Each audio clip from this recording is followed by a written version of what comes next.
Nampally ACB కోర్టులో కేటీఆర్ విచారణ ముగిసింది. ఫార్ములా ఈ రేస్ కేసులో A1గా కోర్టుకు కేటీఆర్ హాజరయ్యారు. ఏసీబీ ఛార్జ్షీట్ ని పరిగణనలోకి తీసుకున్నామన్నారు న్యాయస్థానము. కేటీఆర్కు 1,00,000 పూచీకత్తు 2 ష్యూరిటీలు సమర్పించాలని ఆదేశమిచ్చారు. తదుపరి విచారణ వచ్చే నెల 25కు వాయిదా వేశారు. బీఆర్ఎస్ ప్రభుత్వ హయాంలో హైదరాబాద్లో నిర్వహించిన ఫార్ములా ఈ రేస్ నిబంధనలకు విరుద్ధంగా జరిగిందనేది ప్రధాన ఆరోపణ.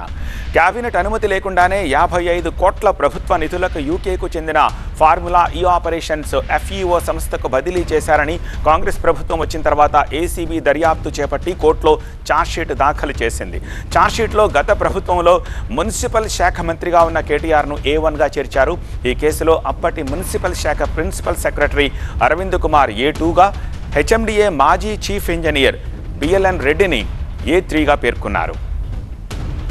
ఫార్ములా ఈ కార్ రేసింగ్ కేసులో కేటీఆర్ ఇప్పటికే ఏసీబీ విచారణకు పలుమార్లు హాజరయ్యారు. వెళ్లిన ప్రతిసారి ఈ కేసులో పస లేదని చెబుతోన్న కేటీఆర్ చట్టాలపై ఉన్న గౌరవంతో విచారణకు హాజరవుతున్నాను అన్నారు. ఒకటే ప్రశ్నను ఏసీబీ అధికారులు తిప్పి అడుగుతున్నారని, అసలు ఈ కేసులో అవినీతి ఎక్కడుందని, అవినీతి నిరోధక శాఖ అధికారులని తానే ప్రశ్నించినట్లుగా కేటీఆర్ చెప్పుకొచ్చారు. సీఎం రేవంత్ రెడ్డి గతంలో జైలుకెళ్లినందుకు తమను కూడా జైల్లో పెట్టాలని చూస్తున్నారని కేటీఆర్ ఆరోపిస్తూ వచ్చారు.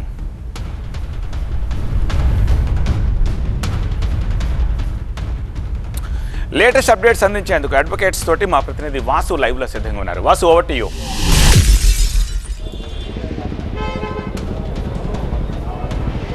ఫార్ములా ఈ రేస్ కేసులో నాంపల్లి కోర్టుకు కేటీఆర్ హాజరయ్యారు. కొద్దిసేపు క్రితమే ఆయన వెళ్ళిపోయారు. సో లోపల ఎట్లాంటి వాదనలు జరిగినాయని తెలుసుకునేందుకు కేటీఆర్ తరపు అడ్వకేట్లు మనతో ఉన్నారు. సార్ చెప్పండి, ఇప్పటికే ఈ కేసుకు సంబంధించి ఛార్జ్షీట్ దాఖలు చేసింది ఏసీబీ కోర్టు.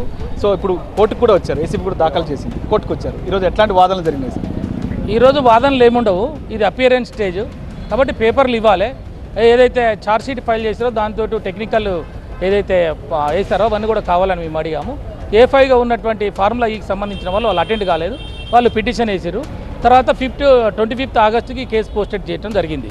కాబట్టి ఈ స్టేజ్లో ఆర్గ్యుమెంట్స్ అనేది ఉండదు. ఈ ఛార్జ్షీట్ ఫైల్ చేసిన తర్వాత ఈ డాక్యుమెంట్ ఇవన్నీ కూడా జడ్జి గారు చదివిన తర్వాత అవన్నీ కూడా మాకు డిఫెన్స్ కౌన్సిల్ అంటే మాకు ఇచ్చిన తర్వాత మేము అన్నీ చదివిన తర్వాత వాళ్ళు ఛార్జెస్ ఫ్రేమ్ చేస్తారు. బేసింగ్ ఆన్ దట్ ఛార్జెస్ తర్వాత ది ట్రయల్ విల్ కమెన్స్. కాబట్టి అప్పుడు విట్నెస్లు రావడం జరుగుతుంది, ఆ విట్నెస్ని క్రాస్ చేయడం జరుగుతుంది. తర్వాత ఆ డాక్యుమెంట్స్ ఏదైనా ఫాల్స్ డాక్యుమెంట్ అంటే అవన్నీ కూడా మేము డిస్ప్రూవ్ చేయడం జరుగుతుంది.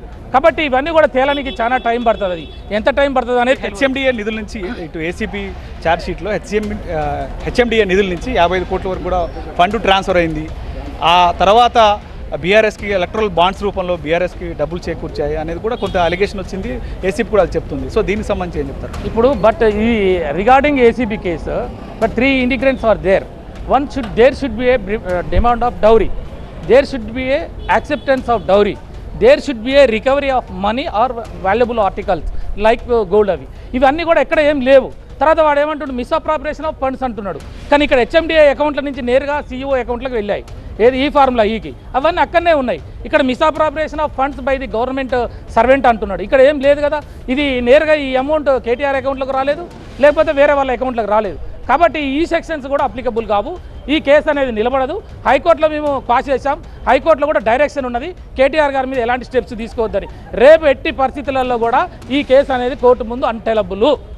పూర్తి స్థాయిలో ఈరోజు కేటీఆర్ కోర్టుకు హాజరయ్యారు. 1,00,000 రూపాయల వ్యక్తిగత బాండు ఇటు కోర్టుకు సమర్పించారు. సో ఈ కేసుని ఆగస్టు 25వ తారీఖు కోర్టు వాయిదా వేసిన సిచ్యువేషన్ మనకు కనిపిస్తుంది.